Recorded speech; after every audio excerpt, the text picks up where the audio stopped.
Hey, I'm Shelly, And I'm Angela, and this is Real Talk Dating Exposed. where we talk about the good, the bad, and the ugly of dating in your 40s. If you're watching on YouTube, make sure you subscribe and like us below. And if you're listening to us on audio, please subscribe as well. Now let's get into it.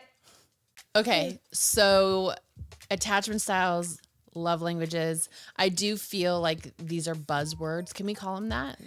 A lot I feel of like people they are talking very about cliche. What do we call it? cliche. Like cliche. Yes. But I feel like But they they're hold weight. legitimate. They're legit. Yeah. Is it a red flag when we're talking to someone and they don't know their love language or they don't know their attachment style and they've never heard of that? Is that a red flag? I feel like to never have heard of it is a little bit red flaggy to me. I want to say more of like a yellow flag. Is that what you use as a warning? I don't know. Is that what it is? Yeah. I think to never have heard of those terms frightens me a little bit. I think to not know what you are, it's a good time to be like, hey, let's do your tests. Yeah. And let's figure it out. Yeah. I don't think any of that would scare me away initially. I do think knowing your love languages, I think is essential. And I do think it really plays a part in how you show up in a relationship and how your partner's showing up too, right? Yes. So I think some people can just look at it like, oh, I don't know what I am. And I mean, there's 5, right? Like acts of service, physical touch, Quality time, words of affirmation, gifts. and gifts. I mean, it's pretty simple and the test is fun, but I do think when you understand yours, you're better at communicating or at least knowing that way you can tell your partner. Yes, these are the ways that I feel loved and validated and special. I think it's also interesting is we typically show love in our own love language. So I'm quality time and affection, touch. Yeah. So that's how I show someone that I care about them. But they could be acts of service and gifts, and they're not feeling loved by me because that's not how they receive love. Yeah. So I'm words of affirmation and quality time. Okay. But I do realize like it does matter to me if my person is not affirming me with words. Sure. And it's not, I don't need to be fluffed all the time. I just like to hear it. Mm-hmm.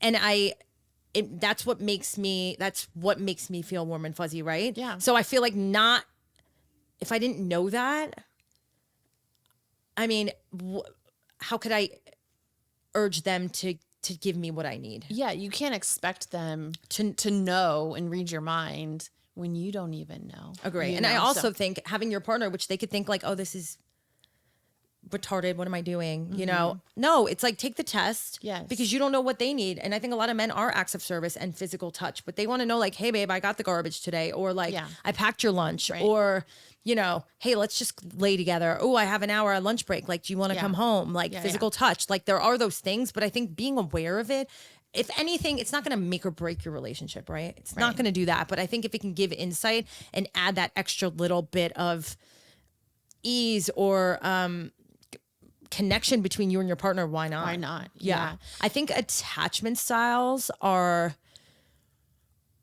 a little less understood. Yeah, I right? agree with that. Yeah. I think people read less on them, but I actually think they're just as important to understand. Mm-hmm.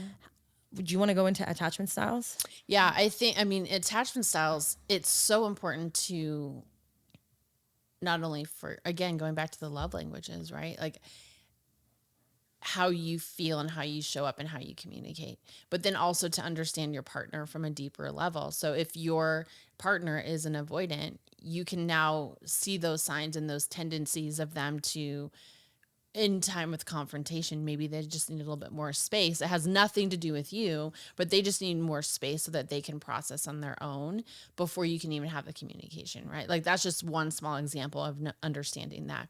Or if you're an anxious attachment, then it's like, okay, that would be important for you to communicate to your partner. If you're just like, hey, when you don't respond to my text, I think it's a me problem. I start thinking, oh my gosh, what did I do? He doesn't love me anymore. Is he going to leave me? I mean, these are like extreme, but it's like a real reality. Thing. Yeah.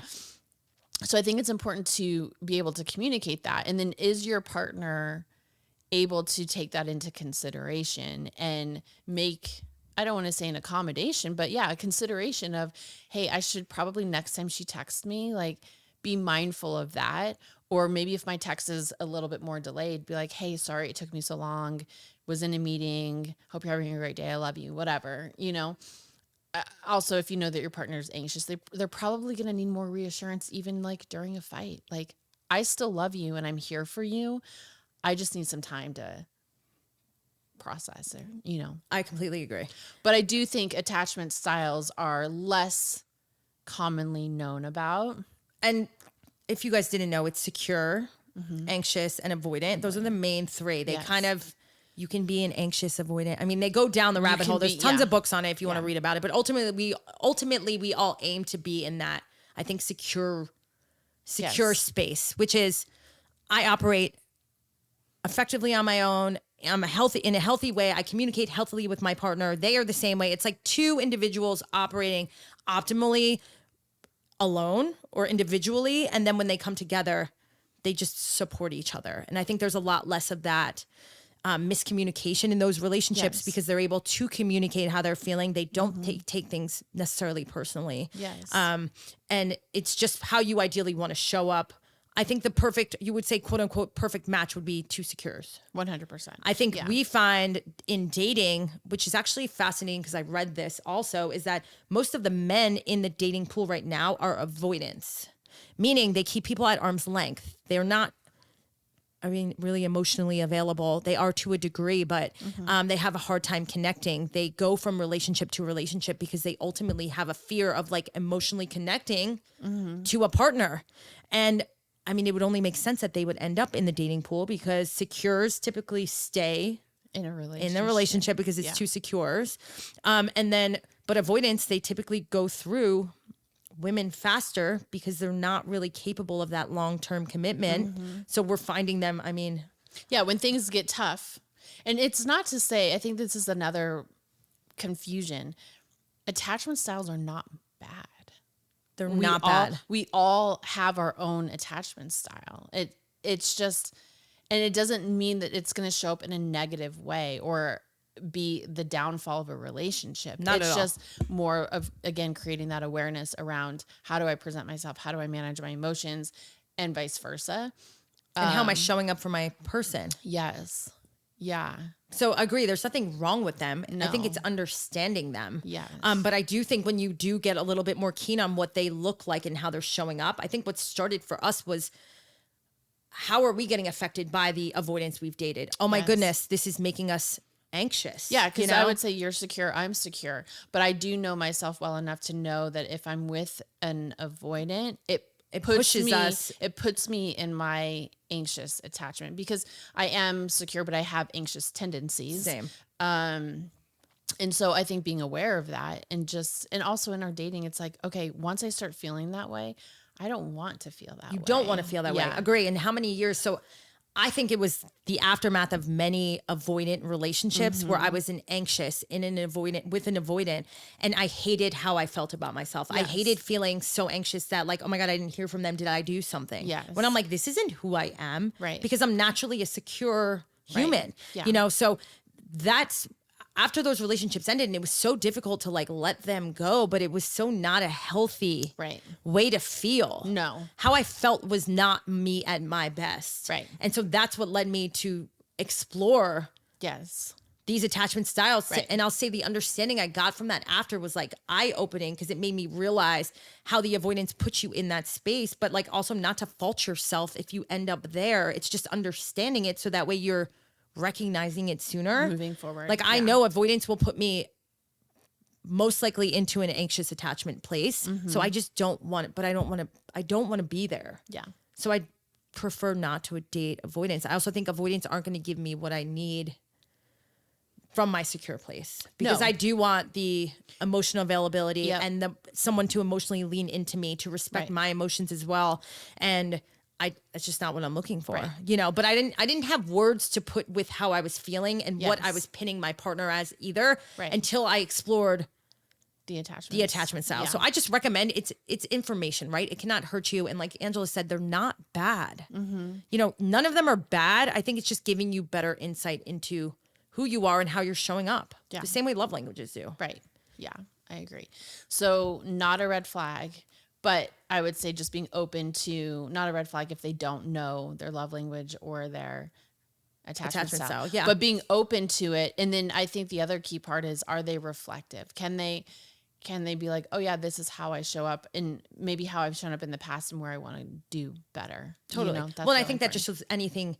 Yeah. That shows everything about a human for any part of a relationship, right? Like, can they be reflective on what you're saying, take it, not get defensive, and like self-reflect to want to be better for you, because every relationship is a compromise. No one's perfect. We're all going to do things that are going to make our partners feel some type of way. It's just, can you properly communicate that to them? And then can they receive it in a manner that's going to allow you guys to work past it and learn and grow from it? Because all conflict relationally, I think, is where the growth happens. 100%. Not that you want to have that conflict. And I'm not saying like, go cheat on your spouse and then you're going to get through it and it's going to make you better. I'm not saying in that, you know what I mean? But it's the disagreement. And I think going back to, I mean, you don't really have a relationship if you don't have communication or trust, period. Agree. Right. And so if it's in those disagreements of seeing do they self-regulate their emotions? Are they leading with the emotion? Can they hold space for you even if they're feeling a type of way? I mean, there's just so much that you can learn through a disagreement. How are you left feeling after? You know, I'm the type of person where I'm like, if there's a problem, I want to know that we've talked through it as quickly as possible. Like, I don't want it lingering around for days. I want to talk about it. Agree. I want to know that there's a solution. I want to know that I feel validated. He feels validated. We've learned, okay, we've held space from each other. Okay, hug. Okay, now we can move on. Totally. You know? But it does make you closer going through that. Yes. Yes. Agree completely. Yeah. So I think it's just good to have an idea of where you're at. I don't feel like a lot of men lean into attachment styles. I don't think a lot of men buy into attachment styles. Women, I suggest Attached is a great book. Can't think of the author right now. I mean, it just goes over the basics to understand. It gives you better insight into yourself, right? And I don't think that could ever be a bad thing if you're learning about yourself and what's going to make you show up for yourself better and in a relationship better. Yeah.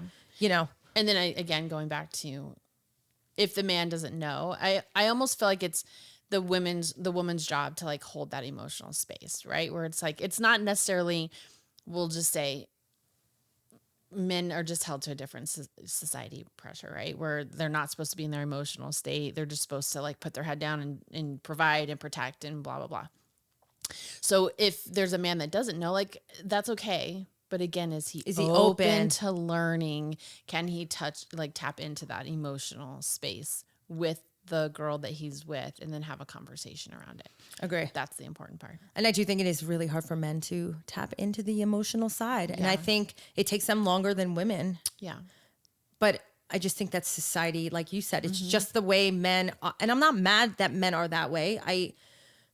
We want our man to be in their masculine most of the time. But I do think you got to be able to lean in. Yeah. And if your woman's coming to you being like, hey, I want you to figure out what your attachment style is. Don't shoot her down. Don't shoot her down. Like, just at least be open. Yes. But I do highly recommend for women to go there. I just think it's good to have an understanding. 100%. I'm not saying for men either, but I just think women tend to fall more into that anxious place and like they don't understand why. And I think go read the book. Yeah, it's a good one. Or listen to it. Or listen to it. Too. Yeah. Yeah. So anything else on love languages / attachment styles?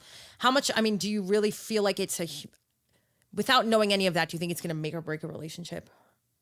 I don't think it'll make or break it. I think it's just another tool that you can use. Agree. To set the relationship up for success. I agree with that. Yeah. Completely. Mm-hmm.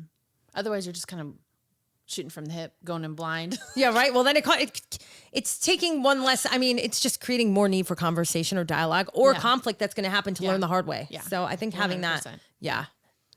Okay. I think that's all we got on this. Yeah. Yeah. Thanks for listening. Thank you.